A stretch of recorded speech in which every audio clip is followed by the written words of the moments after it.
E quando pintou o Heróis da Resistência, como foi essa transição ali depois do Kid Abelha? Lembrando que segundo o Jorge, eu estava conversando com o Jorge Chay, que eu te falei, né?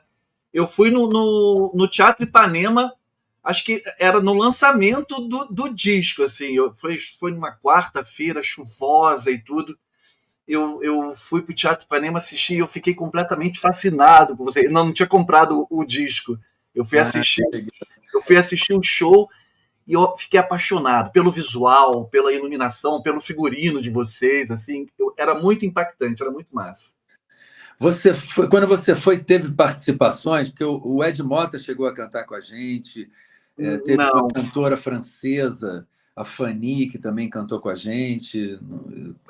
segundo eu estava conversando com o Jorge, assim, foi o primeiro show do primeiro álbum no Teatro Ipanema. Não sei se foi ali a estreia, ou se esteve em outro lugar, a gente não conseguiu lembrar.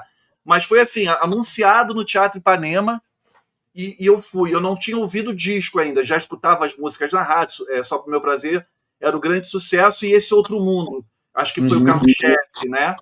E aí eu só conheci essas duas canções. Quando eu fui, Leone de Deus, eu fiquei apaixonado por vocês.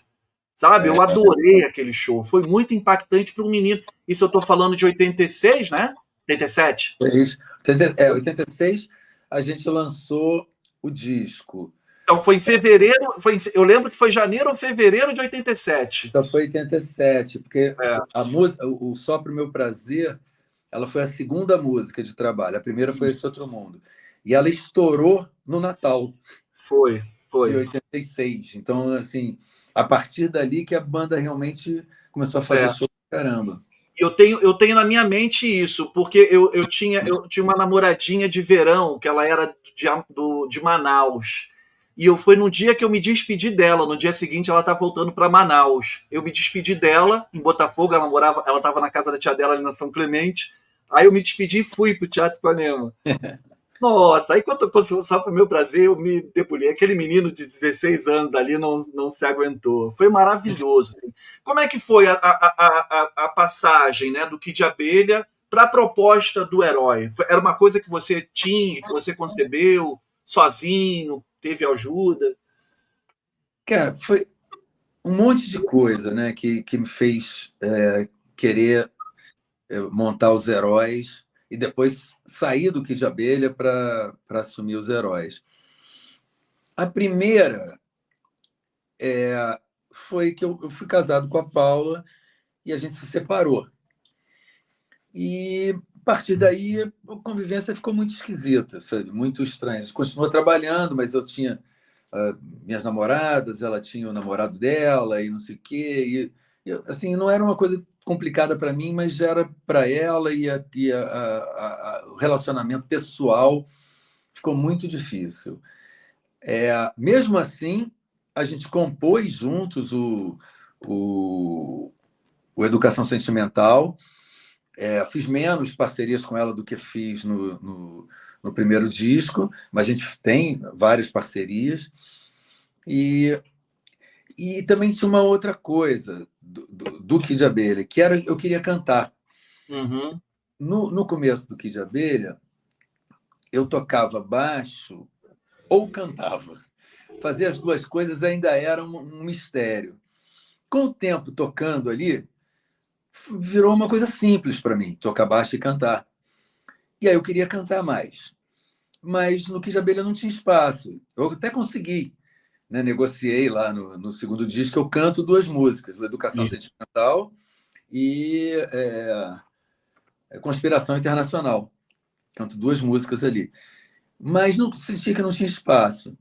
E uma outra coisa que me incomodava nos heróis no Kid Abelha, era que a gente praticamente não tocava. Tocava assim, não levava som, não ensaiava. A gente não desenvolvia uma linguagem nossa. A gente ou estava fazendo um programa de televisão, ou estava fazendo show, ou estava gravando.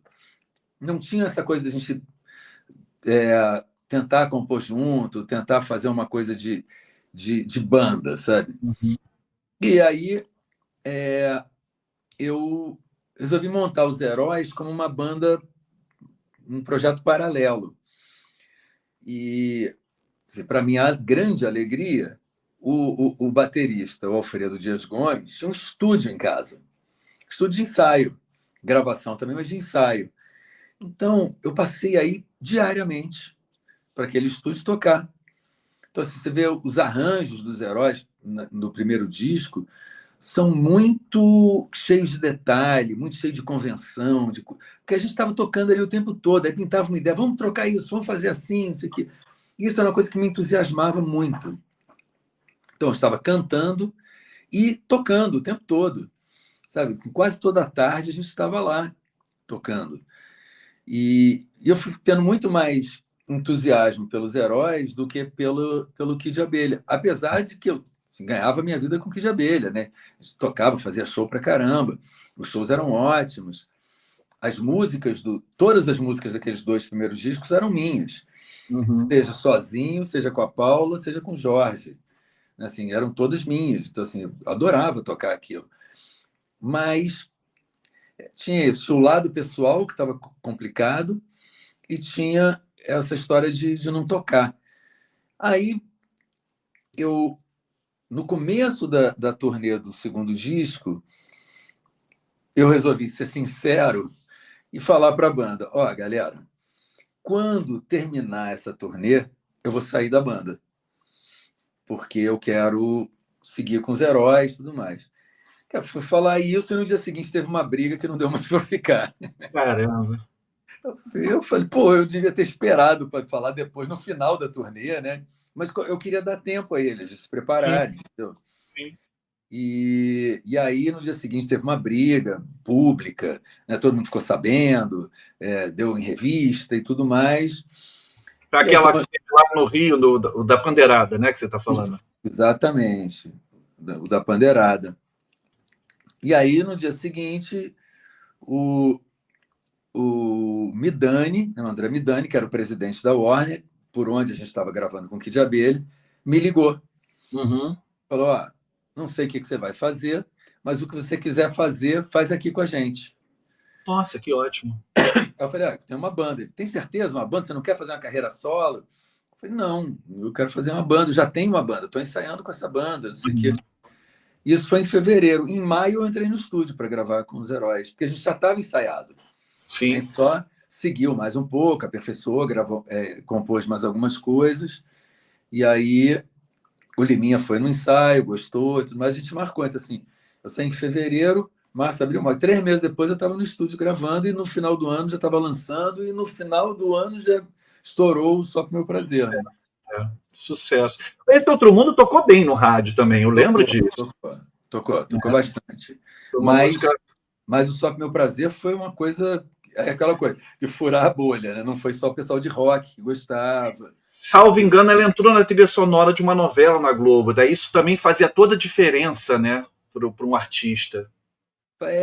Mas ela é engraçado, ela estourou primeiro em São Paulo, tanto que teve um DJ que me ligou para falar: você sabe que você está estourado, né? Aí eu falei: não, Ah, não sei. Não, aqui em São Paulo não para de tocar, não sei o quê. E eu acho que ela entrou na novela depois disso. Mas realmente fazia diferença. Naquela época era muito. Garotos Dois teve uma coisa assim de né? novela inacreditável. A novela dava um impulso assim na carreira. Acho que vocês conseguiam vender muito mais shows e tudo embalado nisso, né? Quando saía as trilhas das novelas. E aí tocava mais na rádio, e a rádio vendia show. Hoje em dia, toca na novela, nem todo mundo está mais vendo novela, e as rádios não tocam, e quem nem todo mundo está escutando rádio. Né? Antigamente, sim, você ia fazer um programa de televisão nacional, principalmente na Globo, num fim de semana, É, sei lá, um Faustão, um Chacrinha, uma coisa assim, sabia que você ia vender mais uns 2, 3 meses de show. sim. Isso foi diminuindo, diminuindo. Agora você vai esse programa, não faz menor diferença na agenda. Sério? Olha só. Sério, sério. É mais institucional agora, sabe? A pessoa não esqueceu o Aham. nome e tudo mais, mas. E isso já há um Entendi, tempo, não é de agora, sabe?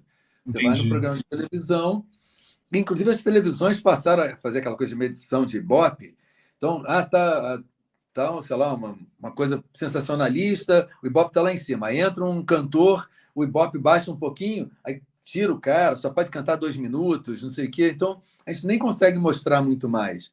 Assim, hoje É. em dia, a maior parte dos programas, principalmente os programas grandes, de muita audiência, pedem para você ter uma versão de 2 minutos da música. Sendo que a maior parte das músicas tem 3 minutos e meio ou mais, né?